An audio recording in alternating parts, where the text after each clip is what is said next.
Баршаларыңызға қайырлы күн. Бүгінгі видеода ішек қарыннан манты жасайтын боламыз. Менде мына видеода ішек қарынды мен екінші рет қайнатып жатырмын.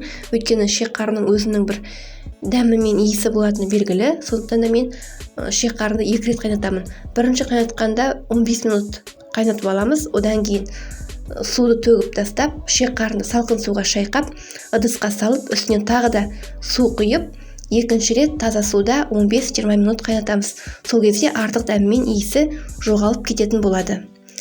Енді ішек қарынымыз дайын болғанша қамырын илеп аламыз. Ол үшін бізге ұнымызға жұмыртқаны және сұйық майды, үстіне салқын суымызды құямыз. Суға міндетті түрде тұз қосуды ұмытпаңыздар. Қаттылығы орташа қамыр илейтін боламыз.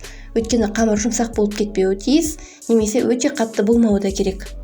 Сондықтан да қаттылығы орташа қамыр илейтін боламыз. Осы мантының жасалуы мен және оның құрамы туралы толық ақпарат осы видеоның астында описание бөлімінде қалдырдым. Міндетті түрде көрсеңіздер болады. Сондай-ақ, егер де сіз менің арнама жазылмаған болсаңыз, дәл қазір подписаться кнопкасын басып, арнама жазылып, қоңыраушаны басып қойыңыздар.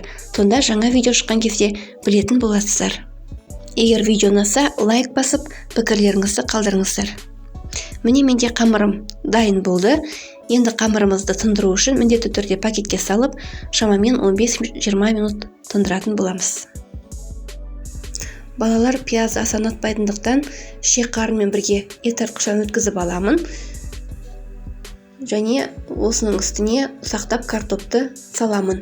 Сондай-ақ мен жарты болгар бұрышын қостым. Үстіне дәміне қарай тұз бен бұрыш қосамыз.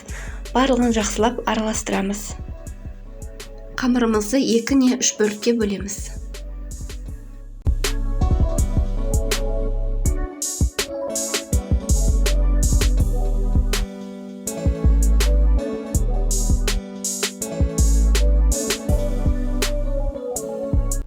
Артық қамырымызды уақытша пакетке сала тұрамыз. Әйтпесе кеуіп қалуы мүмкін.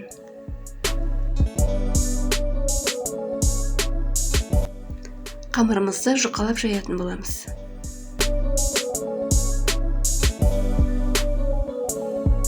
Қамырымызды бірнеше төртбұрыштарға осындай етіп бөліп, фаршын салатын боламыз. Одан кейін өзімізге ұнайтындай етіп түйеміз.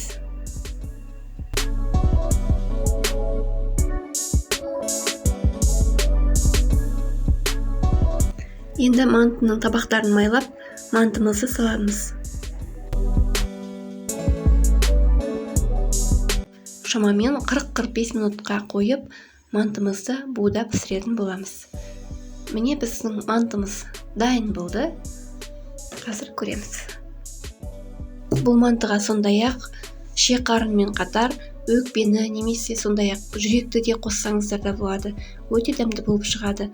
Сондықтан да жасап көруге кеңес беремін. Мен мантыны осындай кобрамен ұсындым. Өте дәмді. Мен бұл кобраны жаңа ғана жасадым. Меніңше өте үйлесімді болып шықты.